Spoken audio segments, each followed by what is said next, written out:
Welcome to the first of hopefully many episodes of my new PlanCo 2 challenge series. For those of you who've been watching my channel for a while, you may remember my challenge series from PlanCo 1, where I built some really unique and interesting coasters with a variety of constraints. It ended up being a really popular series of videos and one that I really enjoyed making, so I knew I had to bring it back in PlanCo 2. In this video, I'm challenging myself to build a modern travelling coaster. Now, travelling coasters have historically not been the most thrilling. You do, however, have a couple of thrilling ones like Olympia Looping. When I rode this last year, I knew I had to make a travelling coaster like it, but I also didn't want to copy it, so I went for something that's a bit more unique and modern. So, in my first challenge video of PlanCo 2, this is a modern travelling coaster. Here we are, the challenge series has returned. I'm really glad to be back doing this series. During PlanCo 1, this was one of my most enjoyable things to do. It just allows me to really experiment with loads of different coaster types, and definitely when it comes to restraints when building coasters, it really helps for creativity. It makes your coasters and the layout so much more interesting and unique. So I'm glad I'm getting back to doing this, especially with all of the new tools that we've got for coaster building in PlanCo 2 as well. So I thought this would be really fun. The coaster model I've decided to go for is kind of a cross between a Gerstlauer Infinity Coaster and a Max Striker or Big Dipper, whatever you want to call it.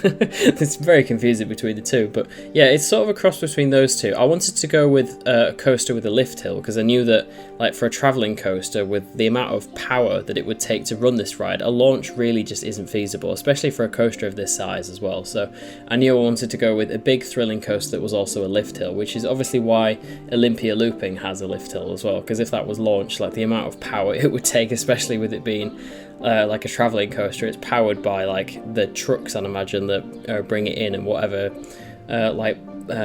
transformers, that's the right word, whatever transformers and stuff they can provide. So obviously it is limited by that, and it's also limited by size. I have given myself this area, as you can see here. This area is a fair bit smaller than Olympia Looping, but I did want to try and keep this a little bit more realistic. Obviously Olympia Looping is, I think, the second world's largest travelling coaster. The first is it Eurostar, the Giovanola inverted coaster that I did a video on in my abandoned and unfinished series for PlanCo 1.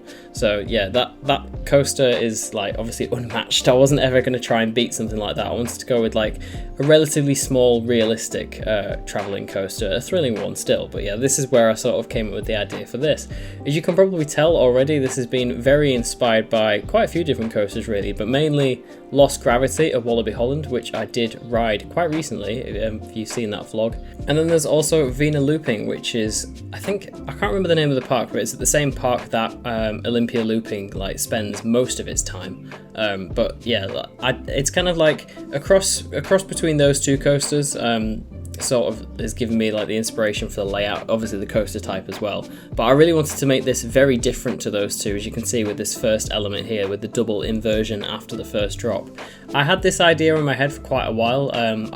My phone has a stylus, it's a S23 Ultra, a Samsung one, so I do occasionally, when I'm let in bed on a night, I'll be like, oh, that's a really great idea for a coaster element, and I'll just sketch it. And this is one of those, it just came to me early hours of the morning trying to get to sleep. I just thought, oh yeah, that's a really great idea for this element, so I sketched it. I thought I will use it at some point, and then as I started designing this coaster, I thought that would be a really cool start to this ride. So yeah, that's what I did there. As you can see here, I'm just starting to build the rest of the layout after that first big element. I did do an inversion kind of up into a block section like you saw there, but it really just didn't work for me, so I deleted it.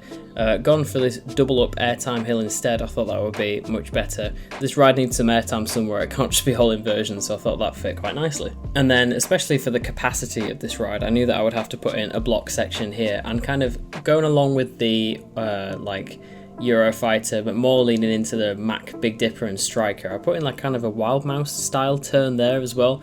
I thought it could be quite a unique element to put there, but especially with the block section, I want this thing, especially with how small the trains are, to be running a lot of trains so you can get a fair amount of capacity on that. I mean, Olympia Looping I think can run, it's something crazy, 3 or 4 trains. That thing is a bit of a capacity monster, so obviously with this being a smaller coaster, I knew that it still needed to have a decent amount of capacity. I've gone and changed the track colour there, you can see, very Lost Gravity. I did that originally as sort of a visual marker for how long these track pieces would be. I knew they would kind of be somewhere within the region of I don't know, 10 to 15-16 meters in length each track piece, which is sort of like around about, as a rough guess, the length of like a flatbed like lorry, or semi truck if you're American, as to transport this coaster to and from the different parks it would be visiting.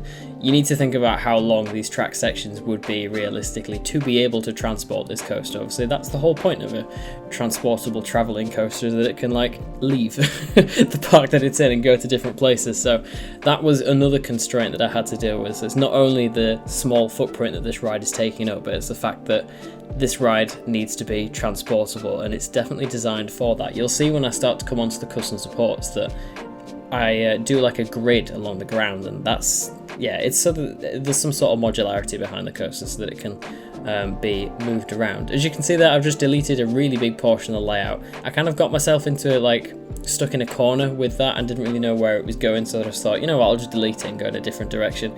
Like I build coasters, like sometimes I have a very like decent and detailed plan behind the way I build coasters. Other times, like with this, I just completely wing it, and like I got this layout within about 2 hours. So yeah, it's a complete mixed bag. Like you can see there, I've just put in like a sideways speed hill bump sort of thing. That doesn't stay. It's yeah, I was really struggling to connect that inversion that I've got going over the bottom of the first drop, because I really like that inversion, but then I got myself in like such a bad situation down here trying to get that inversion to work, and I knew that I really wanted that element to fit, so I thought I'll do like an incline loop there with sort of a off-axis airtime hill over the element, like the exit to that inversion, and I thought that does kind of get me over there and get me with what I'm doing. And also, it was at this point I suddenly realised that the transfer track needs to be accessible, which is always important if you can get to the transfer track. So from this point onwards, I was kind of designing the elements around that so that you could get a truck underneath the coaster layout, which you'll see later when I do the custom supports. But as you can see here, we are getting more towards the end of the layout of this. I did keep that inversion going over the first drop there, and we do a little helix up into the offload station. I am using the onload and offload here, again, just to really help that capacity. But yeah, the layout itself is mostly done. And here we are, this is sort of the finished layout. Like I do go back and do a few tweaks, but as you can see here, I'm just messing around with the dispatch times to make sure we can get that capacity as good as I want it to be. It is running currently on 3 trains. It has the capacity to do, well, the potential, sorry, to do 4, but it can't really fit 4 in the stations with how I've got it configured at the moment. So you do have one sat out on that blocked section there, which, yeah, it's kind of unrealistic, but if you run it on 3 like I will be when the video finishes, you can kind of see how that would work, and then you could have 1 train here on the transfer tracks that I'm building, just kind of sat waiting.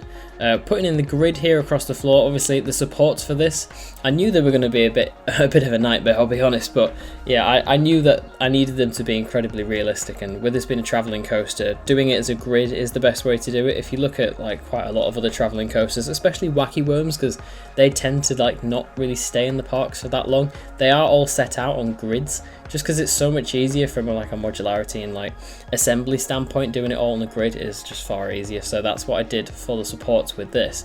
And then obviously that does lead to some very interesting custom supports, as you'll see a bit later on, especially with like overlapping elements and stuff. It did make it really difficult to get some parts to just like work and not look really jank, but I'm really happy with the way that it turned out. It's pretty cool looking. Definitely some of the most interesting and unique custom supports I've done before, maybe some of the hardest, but I was up for the challenge. You know me and custom supporting, I absolutely love making the coasters look as realistic as I can, so this is sort of what I went for. Off of the grid, you'll have like a connection piece that will just go up vertically, and then that will connect to the track connectors. That's the same for all the supports on this, it's just nice and simple. I am still planning to make, I know this is sounded like a bit of a broken record here with me mentioning it so often, but I am still hopefully going to be making a custom supporting tutorial, along with like just a realistic coaster tutorial at some point as well. I know that's been something a lot of people have been asking for, and it is definitely a video I want to get around to. I have already started making it a while ago, but it's sort of like fallen out with the video of it, because it's just like really complicated to, I want to explain it in the best way possible, so finding out how that works has been quite difficult, but it is still an active process, and I am actively trying to make that video like be released. So it's a work in progress. I am still working on it, but I will let you know when that releases, hopefully sometime over the summer, because it will take a lot of time to do, but I think it will be a really helpful video for you all. So yeah, I'm excited to work a bit more on that project. As you can see here, I am starting to do more of the custom supports now. I didn't do the time lapse containing all of the custom supports, because if you've watched my other park series and stuff, you'll know that there's been a lot of custom supporting time lapses on this channel, so I thought I would give you all a bit of a break and just partially do the custom supporting on time lapse and do the rest of it just off camera.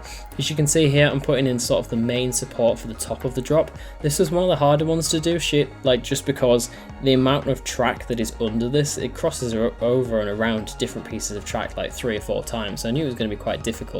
But I also wanted to make this obviously as realistic as possible as well, so the fact that it like arches out over the track isn't exactly like perfect, but it's sort of the best you can do in this situation.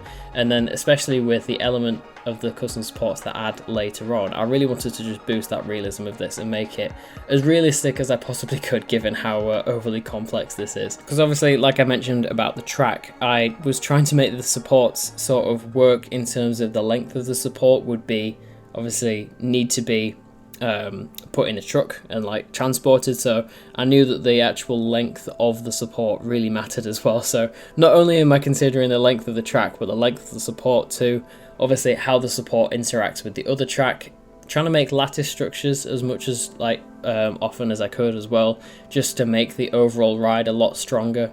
And yeah, it was an absolute nightmare trying to do the custom supports, I'll be completely honest, which is why most of them have been done off camera, but I did make sure to get some done on camera, because it's probably one of the most interesting coasters I've ever custom supported, because I didn't even try to use the in-game supports, I'll be honest, because I just knew they would be awful. But yeah, this element here that I'm adding, I thought this would be quite an interesting thing to do, because I've seen it on a couple of other travelling coasters, and it's actually a sort of a counterweight. I don't know whether it's called exactly that, but the most recent one that I can think of is the one on Top Thrill 2 that they added after its first long stint of closure. They added this counterweight system that I think there might be a few of them on the top hat. It's basically just something that dampens the vibrations of the coaster. So obviously if a coaster's vibrating the track and the supports, it's designed to do that. You see that a lot in real life, the coasters vibrating. It's how they deal with the shock and the stress of the train going around. But obviously you don't want it to be over vibrating, because that could potentially damage the coaster and the track. So what some coasters do is add vibration dampeners. But obviously most coasters, ones that have permanent supports and stuff and permanently stuck into the ground, don't need that. But obviously the size of Top Thrill 2, it definitely did need that, because obviously the top hat, as much as it is supported at the bottom, is a very large freestanding structure. So the same way with a travelling coaster, it's not connected into the ground and you are going to get that sway and wobble and vibration. So yeah, that dampener was quite important there. Also, this support here to connect this turn I thought was really interesting. I definitely took inspiration from some of the Gerstlauer Bob coasters and Wild Mouse coasters for how they would deal with these tight turns.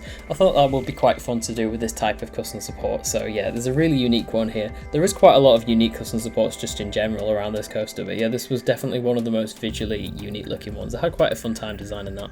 And that brings us to the end of the time-lapse pretty much. Thank you so much for watching. I really hope you enjoyed this first challenge video back in Planet Coaster 2. If you have any other challenge video ideas, please do let me know in the comments below, as I would love to hear them. I have a few ideas stacked up, but obviously I will not complain if you give me any more. And hopefully I can make a lot more of these challenge series videos if it goes well, because I really enjoy building them. Obviously, if you've just seen, they're a lot quicker to build than park series episodes and stuff, so I can get the videos out more frequently if you enjoy this sort of stuff too, which is always great. And like I said, I have got a couple more ideas for some really interesting coaster types to do for these challenge videos. So like I said, if you've got any more ideas for that, please do let me know. But yeah, this one's been really fun. I've had the idea for a modern travelling coaster for a while, and I'm glad that I've finally been able to make one. And if you have any ideas for a modern travelling coaster and you want to build one yourself too, please do, and you can share a photo of it in my Discord server so we can all see your amazing work as well. The Discord server is really great, especially at the moment. We've got nearly 2,000 members in there, and it's been great watching everyone's work, especially with the competition showcase too. Seeing all that work shared in there has been really awesome. The link for that is in the description. I will leave you with some cinematics and a POV. Thank you so much for watching, and I will see you in the next one. Goodbye.